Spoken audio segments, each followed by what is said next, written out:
कभी सोचा है कि मैं तुम्हें क्यों रोज़ एक ही बात कहता हूँ कि हमेशा खुश रहो और हमेशा आगे बढ़ने की सोचो और हमेशा चिंता मुक्त रहो?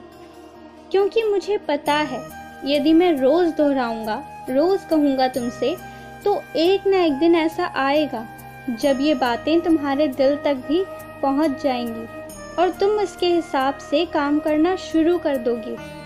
पर ध्यान से सोचना, ये बात बस इतनी सी नहीं है।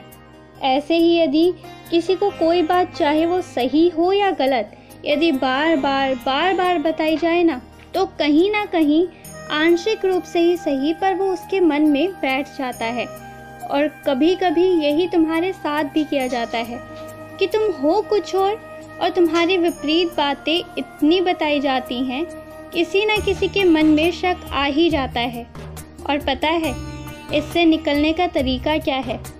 कि जब तुम्हें पता है कि तुम्हारे बारे में क्या अफवाहें उड़ाई जा रही हैं, तो फिर वैसा बर्ताव मत करो, क्योंकि दुनिया वाले ये नहीं देखेंगे कि तुम कितने परेशान हो या इस वक्त कौन से काम में उलझ गए हो।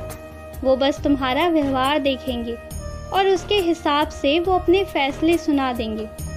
तो दुनिया वालों की सोचो मत, लेकिन एक बात हमेशा याद रखो कि जिससे भी बात करो, जब भी मिलो, बहुत अच्छे से मिलो, चाहे वो तुम्हें पसंद हो या ना हो। कभी कभी तुम बात किसी और से कर रहे होते हो, पर तुम पर ध्यान कोई और भी दे रहा होता है।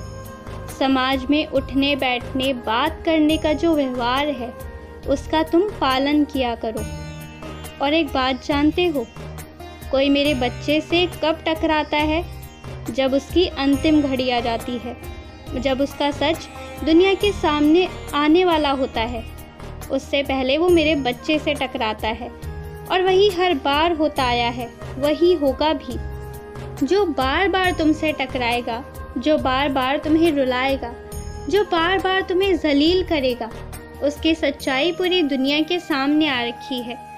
जो लोग उस पर भरोसा करते थे ना, ये समझ लो कि अब वो लोग उस पर भरोसा करेंगे ही नहीं।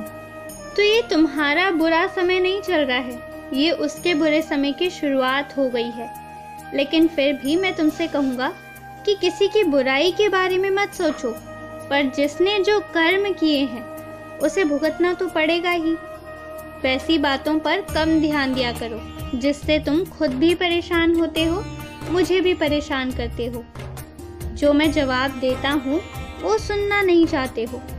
तुम जो चाहते हो वो मैं कहता नहीं, इसलिए इसके बाद हम दोनों में हो जाती है लड़ाई। फिर तुम रोते हो, मैं मनाने की कोशिश करता हूँ और तुम मानते नहीं हो। इसलिए कुछ ऐसी बातें हैं जो ना किसी किताब में लिखी हुई है, ना कहीं और लिखी हुई है। बस वो तुम्हारे मन की है, तुम्हारे मन के सवाल हैं। इतना मत पूछा करो। मतलब अगर मुझ पर भरोसा है तो हर बार क्यों मुझसे क्यों पूछते हो? बस छोड़ दो, मेरे चरणों में छोड़ दो। और मेरे कुछ बच्चे जिन्हें अगर मैं दर्शन ना दूं, अंदर ना बुलाऊं, दर्शन ना करवाऊं, तो मुझसे इस तरह नाराज होकर बैठ जाते हैं कि उन्हें मनाना मुश्किल हो जाता है। तो आज मेरे वो बच्चे मुझे बताएंगे कि मैं उन्हें अब कैसे मनाऊं। तुम जानते हो, तुम्हारी इच्छा कुछ और रहती है मेरी पूजा करने की, पर तुम्हारे घर वालों की, जिन्हें तुम साथ लेकर आते हो, उनकी इच्छा कुछ और ही होती है। और जब तुम्हारे साथ वालों में किसी के मन में इतनी भक्ति ना हो मेरे लिए, किसी को ऐसा लगे कि समय व्यर्थ में ही बर्बाद हो रहा है, तो वैसे में मैं तुम्हें समझा तो सकता हूँ, पर उन्हें नहीं। और इसलिए मैं लौटा देता हूँ, क्योंकि बात ऐसी है ना कि मैं तुम्हें स्वप्न दर्शन में ही आरती करवा दूंगा, करवाई भी है और आगे भी करवा दूंगा। इसलिए तुम चिंता मत करो, खुश रहो, मुस्कुराते रहो।